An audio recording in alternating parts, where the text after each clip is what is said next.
নানানজন যে আশঙ্কা করেছিল শিক্ষার্থীরা ভোট দিতে আসবে কিনা, অনাবাসিক যারা তারা ভোট দিতে আসবে কিনা, সে আশঙ্কাকে একবার উড়িয়ে দিয়ে অনাবাসিক শিক্ষার্থীরা ভোট দিতে অংশগ্রহণ করতে তারা এসেছে একদম স্বতঃস্ফূর্তভাবে। কিন্তু আবাসিক শিক্ষার্থীরা সকাল থেকে চলে এসেছে 8টার থেকে।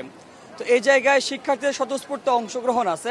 তবে একটা জায়গায় সেটা বিড়ম্বনার শিকার কিংবা যদি বলি আমরা সেটা নিয়ম কানুনে ব্যত্যয় ঘটেছে, সেটা হচ্ছে নির্বাচন কমিশন সেট করেছে 100 মিটারের মধ্যে কোনো টোকেন কিংবা কোনো স্লিপ দেওয়া যাবে না। আমরা দেখেছি কিন্তু সেখানে প্রত্যেকটা ছাত্র সংগঠনের নেতাকর্মীরাই কিন্তু কিংবা যারা প্রার্থী আছেন প্রার্থীরা কিন্তু একদম মনে হচ্ছে গেটের ভিতর পর্যন্ত দিয়ে আসবেন টোকেনটা, যে ভাই আমাকে ভোট দেন।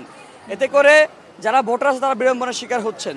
আমরা বারবার করে নির্বাচন কমিশনের কাছে আমরা বারবার করে সে বিষয়ে কনসার্ন জানাচ্ছি, আমরা ফোন দিচ্ছি, তারা আমাদের ফোন রেসপন্স করতেছে না কোনোভাবে।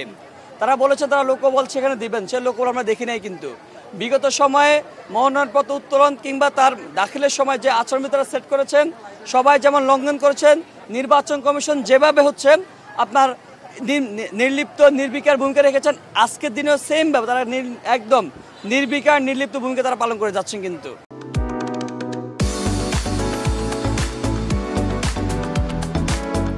ভোটারদের উপস্থিতি খুবই ভালো, কিন্তু নির্বাচন কমিশন যদি এই যে লাইনের যে বিড়ম্বনাটা তারা যদি বিধিনিষেধগুলো সেট করে তারা ঠিকঠাক পালন করতে পারতেন, ভোটারে আরও শান্তিপূর্ণভাবে আরও সুষ্ঠুভাবে তারা ভোট দিতে পারতেন। তো এই জায়গা থেকে আমরা মনে করছি ভোটার আসতেছেন, এটা অবশ্যই একটা আশা জায়গা নিয়ে দিক। এত বছর পর ডাকসু হচ্ছে, আমাদের মনে হচ্ছে ভোটাররা তাদের যোগ্য প্রার্থী তারা নিজে নির্বাচন করবেন। তারা অবশ্যই বিবেচনা রাখবেন যারা বিগত দিন তাদের পাশে থেকেছে, শুধুমাত্র চটকদার কথাবার্তা নয়, শুধুমাত্র চটকদার অঙ্গীকার নয়, অঙ্গীকারের সাথে আগের কাজকর্মের সামঞ্জস্যতা আছে, সেই সমস্ত প্রার্থীকে তারা বিবেচনা রাখবেন তাদের ভাগ্য নির্ধারণের জন্য, তাদের প্রতিনিধি নির্ধারণের জন্য। এখন পর্যন্ত আমরা স্বতঃস্ফূর্ত অংশগ্রহণ পাচ্ছি, স্বতঃস্ফূর্ত সাড়া পাচ্ছি, আমরা জয়ের বিষয়ে আমরা আশাবাদী।